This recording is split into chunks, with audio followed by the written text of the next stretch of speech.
Given all the high-level departures in the last 2 years in the finance department of Town Hall, how will you help prevent that moving forward? And after multiple senior finance departures and an interim CFO, what concrete steps would you take in the next 6 to 12 months to try to stabilize staffing? Well, if I could tell you how to prevent departures, I'd probably have a different profession and make a whole lot of money, because it's always an issue. Specific, obviously, to Wilton. There's a lot of underlying issues there, a lot of things that have gone on. Some are public, some probably aren't. I certainly don't know all of them.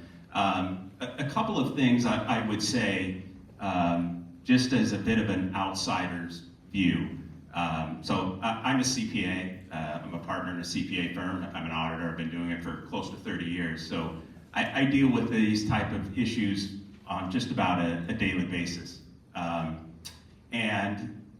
Having not had the privilege of having some of those discussions and talking to those people, looking again from my view, it appears that there are some dysfunctions within the department that need to be addressed. And I don't know if you all were able to listen to the report of the interim CFO last night, and I think he started to touch on some of those.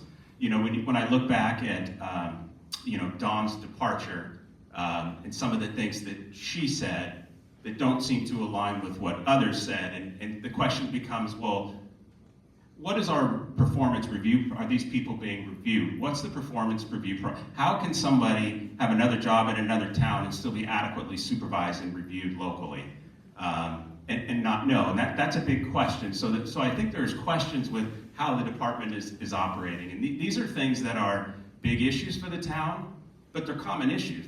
Again, I deal with them on a daily basis. They're not unique, certainly, to Wilton. But they are issues. Things like staffing vacancies, I think it was for 18 months. That should never happen. There are companies who their sole purpose is to find people, right? There's recruiters, and they will find people. There's also temporary agencies. You can't have an empty spot with somebody with that critical in your accounting function, just not have them. So I don't know for sure what exactly happened. I'm not sure any of us do. So that's part of the question. How do we prevent it going forward? It's really taking a look at the entire department. So I think the roles and responsibility, the organization chart, who's reporting to who, what their functions are is critically important and needs to be really looked at and probably revised. Trying to not get into too many topics and watch my time, but again, when you look at some of the things that the CFO said, we're over 3 months past our year end. We don't have year end numbers. Well, how do we know what we're doing compared to our budget? How do we know? How can we understand how the town is operating if we don't even know what our year end numbers are 3 months ago? Because if we get them again in January or February of next year, they're stale. I mean, that's 8 months old at that point. We need relevant, current information. Anyway, so I think it's important to get it for the board to get involved and understand how this process is going to work very specifically and have specific performance goals and feedback to be able to measure it. And I think that kind of ties into how it would be prevented going forward, is ensuring that we have proper organization chart, lines of communication, performance reviews. I believe the CFO should have an executive session with the Board of Selectmen at regular times, as well as the auditors, to have an open discussion, open dialogue. That's oftentimes where personnel issues are brought to the table. And I think if we do those things, we can prevent what's happened going forward. Mr. Tatko? So very often, not always, but very often when an employee doesn't work out or a group of employees don't work out or there's turnover in an organization, it's often not the employee, but it's the construct. It's how the roles are set up. It's what's really expected of those employees. Is it clear that the employees know what's expected of them? And is the situation even winnable? It happens situations where people come into companies, come into organizations, and the situation is just such that it's just not going to be one that is going to be successful for them. So I do think we need to just review what are the responsibilities for the different roles. There's some conversations around, should we have a separate administrator from CFO? So I think making sure we know which roles we need, What are the responsibilities of those roles? How do those compare to peer towns of ours? How do our peer towns engage in those, and how do they operate to look for best practices? Then, are we sure that those individuals are being properly supported? Are they being supported on a technology basis? Are we using old systems? Are they hostage to maybe a former employee who left things in shambles and now things are a mess and it's just going to be too much for them to take over? Well, that's something we would need to know are they getting the proper support. Reviewing performance and having clear performance metrics and bogeys, of course, that's going to be important. And I think having clear conversations, candid conversations, not just with the people necessarily leading the departments, but perhaps even people working underneath. Sometimes you can get a better story of what's really going on within the group, talking to the junior person who's only been there a year or 2 years. They sometimes don't give you the polished response, and maybe not getting the polished response is what you really want to hear. So those are some of the things that I have in mind. Obviously, we need to be on the board to get into more of some of those intricacies. But hopefully, through sorting those things through, we can stabilize the department, build confidence, get through audits successfully, and really just build more confidence in what we can do in town hall from the town. Mr. McCarty? One of the things that's easy to do is to point out problems after problems after problems. I think one of the things that's important is that you find solutions. Because when you find solutions, you find other opportunities to move things forward. What I've seen at Town Hall, and what I heard last night at the Board of Finance meeting from the interim CFO, was that progress is being made within the operation, and that there were no glaring stop signs that he has found to this point. Now again, I've only come on in August, so I'm learning a little bit about it, and in fact, it was the night I was appointed that Good Morning Wilton broke the story of Dawn working somewhere out of state. And you go back, and I had the opportunity to see the hiring letter for Dawn, and it gave her blank permission to work elsewhere at the same time. What kind of letter is that for an employee that's holding such a senior position in town? Granted, if you want to cooperate with other towns in the town from which she came, you need to properly limit that clause to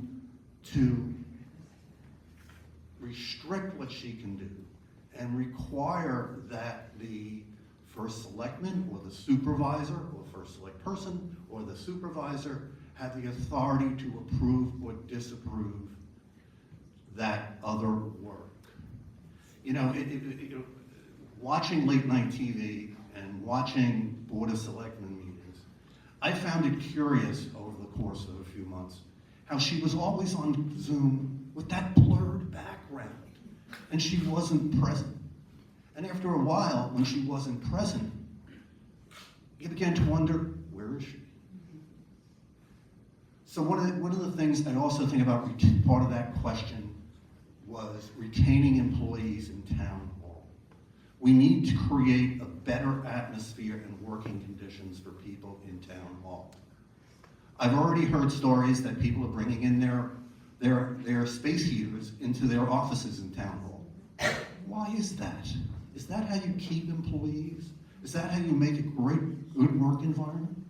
We all know that in various departments, plastic is put up over windows in town hall.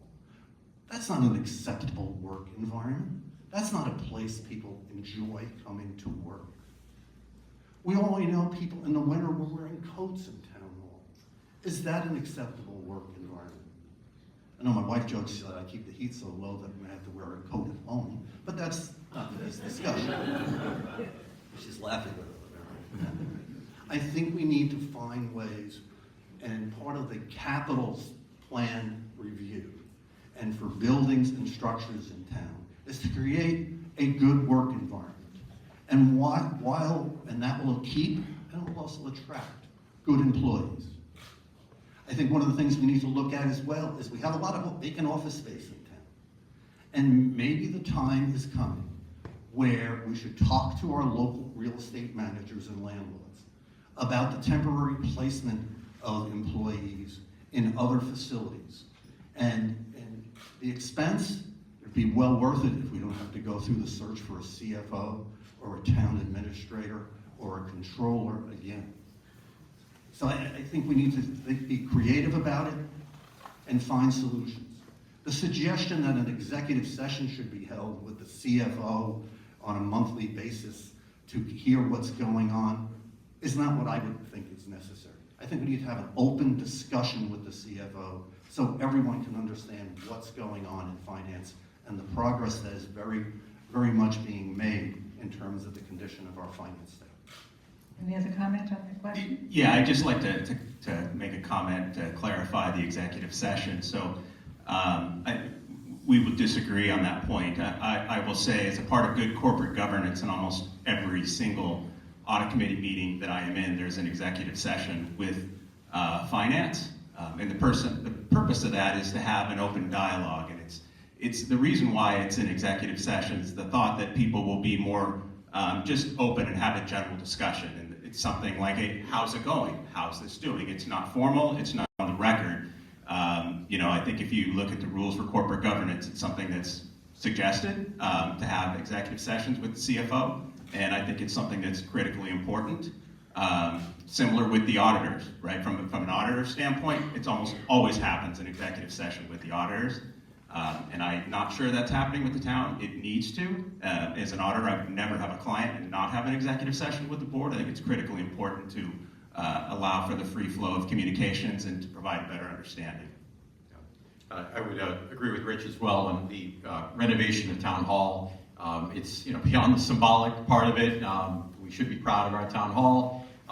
Just creating a proper work environment for employees, again, to the point of it's often not the employee, it's the environment that they come into. And if they have to be in an environment where they're uncomfortable, it inadvertently sends a message. It goes beyond superficiality. It inadvertently sends a message that we should not be sending to employees of Wilton. So I would certainly advocate for thinking about what capital costs might be needed and perhaps wrapping that into the committee that is looking at capital costs across the town as a way to improve it. And I also like the idea of potentially looking at other properties, other office properties that are being underutilized right now, because it is not, my understanding is it's not just about the conditions and windows that aren't sealing properly, it's just about space, that multiple people are being crammed into rooms, which is not ideal. And if we have unused office space in the town, that would be a way on a solid cost basis to create that working space for them. Anything else? I would agree with that as well. I won't go into that topic necessarily, but I do agree with